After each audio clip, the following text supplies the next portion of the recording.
बिस्मिल्लाहिर्रहमानिर्रहीम। तिब नबी के उन्वान से आज हम बात करने जा रहे हैं। नबी करीम अला नबी सल्लल्लाहु ने हर उस ग़िज़ा को इस्तेमाल किया है, रिकमेंड किया है जो ग़िज़ा इंसान के लिए बहुत ज़्यादा सेहतमंद और नफ़ा बख्श है, और हर उस ग़िज़ा को इस्तेमाल करने से मना फरमाया है जो किसी भी एतबार से इंसान के लिए मुज़िर है। मसलन सूअर के गोश्त को शरीयत ने हराम करार दिया है। सूअर के गोश्त को शरीयत ने क्यों हराम करार दिया?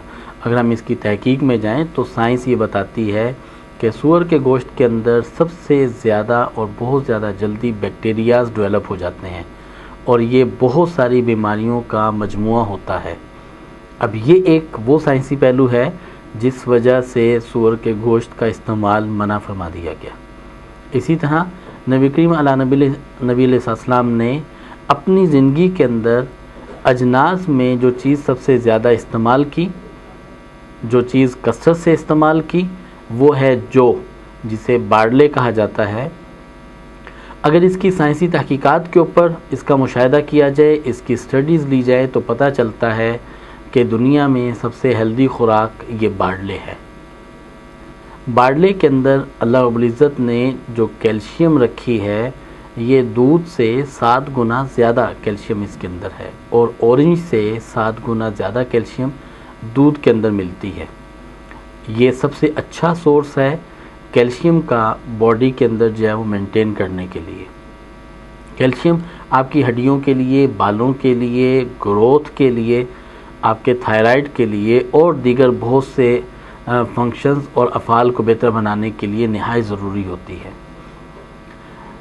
बारले का इस्तेमाल, इसे पका के खजूर के साथ जो इस्तेमाल कर लिया जाए, इसमें शहद मिला लिया जाए, ये तलबीना कहलाता है। तलबीना नबी करीम अलैहिस्सलाम की मरगूब ग़िज़ाओं में ग़िज़ा थी।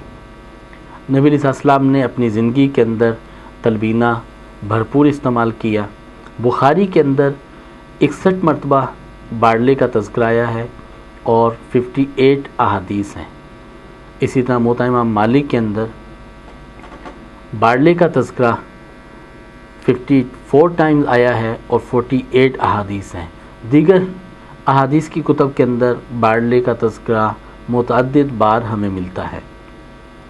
बारले के अंदर 80 से ज़्यादा न्यूट्रिशंस मौजूद हैं, ग़िज़ाई अज्जा हैं, जो इंसान के जिस्म के अंदर बहुत सी बीमारियों से इनको बचाते भी हैं। बारले के बड़े बड़े फ़ायद में जो चीज़ तहकीकात से मंज़र आम पे आ चुकी है, वो कोलेस्ट्रॉल का कंट्रोल करना, शुगर का कंट्रोल करना, हड्डियों की बेहतरी होना, इसी तरह हड्डियों में कमज़ोरी को दूर करना, पट्ठों की कमज़ोरी का दूर होना, बच्चों में भूख ना लगना, ये इमराज़ जो है वो कवर होना शुरू हो जाते हैं जब हम बारले का इस्तेमाल शुरू करते हैं। बारला हेपेटाइटिस के मरीज़ के लिए बहुत ज़्यादा आइडियल है। बारले के इस्तेमाल से ओबेसिटी कंट्रोल हो जाती है। बारले के इस्तेमाल से एंग्जाइटी, स्ट्रेस, ये सारी की सारी चीज़ें जो है वो कंट्रोल होने लगती हैं।